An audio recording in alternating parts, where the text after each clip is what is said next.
สวัสดีค่ะสำหรับวันนี้นะคะ SCP Motor ค่ะยินดีต้อนรับลูกค้าทุกท่านนะคะที่โชว์รูมวิภาวดี 54 ค่ะสำหรับช่วงเวลานี้นะคะ4 โมงกว่าๆนะคะบรรยากาศกำลังดีเลยค่ะและณตอนนี้นะคะคุณลูกค้านะคะก็ได้ทำการเข้าทดลองขับขี่รถยนต์ไฟฟ้ามินิ SCP Motor Car ของเรานะคะแล้วก็ถนนวิภาวดีตอนนี้นะคะกำลังโล่งค่ะต้องบอกว่าบรรยากาศดีมากๆเลยนะคะในส่วนของทางด้านดอนเมืองนะคะณตอนนี้นะคะฝนฟ้าก็ทำท่าครึ้มๆเหมือนจะตกนิดนึงนะคะแต่ว่าเรายินดีที่จะให้บริการคุณลูกค้าตลอดค่ะและสำหรับตอนนี้นะคะคุณเพชรก็กำลังพาลูกค้า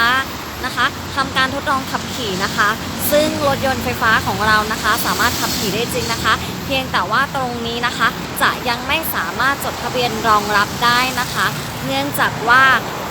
ฟังก์ชันการทำงานของเรานี่นะคะก็คือว่าง่ายๆเลยก็คือเป็นการทำงานของรถกอล์ฟนะคะแต่ว่าออปชันการตกแต่งก็คือเสมือนรถยนต์นะคะเดี๋ยวให้ลูกค้าได้ดูนะคะว่า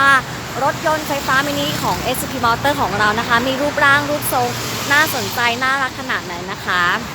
ค่ะสำหรับตัวสีฟ้านี้นะคะราคาเริ่มต้นอยู่ที่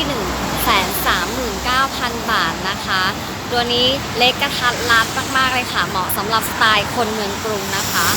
แล้วก็ตัวต่อมานะคะ2ตัวนี้เป็นตัวรองท็อปเลยค่ะราคาอยู่ที่ 169,000 บาทนะคะณตอนนี้นะคะก็คือจะมีสีขาวตัวต่อมาก็จะเป็นสีแสดค่ะแล้วก็อีกตัวหนึ่งนะคะก็คือจะเป็นสีเทาซึ่งลูกค้ากำลังทำการทดลองขับขี่อยู่นะคะแล้วอีกสีหนึ่งนะคะก็คือสีแดงค่ะซึ่งจะอยู่ในโชว์รูมของเรานะคะ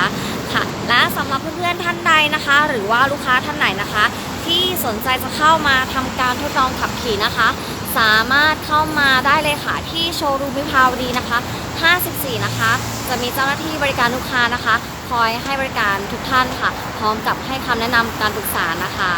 ค่ะสำหรับวันนี้นะคะต้องขอบคุณอย่างมากเลยค่ะบ๊ายบายค่ะ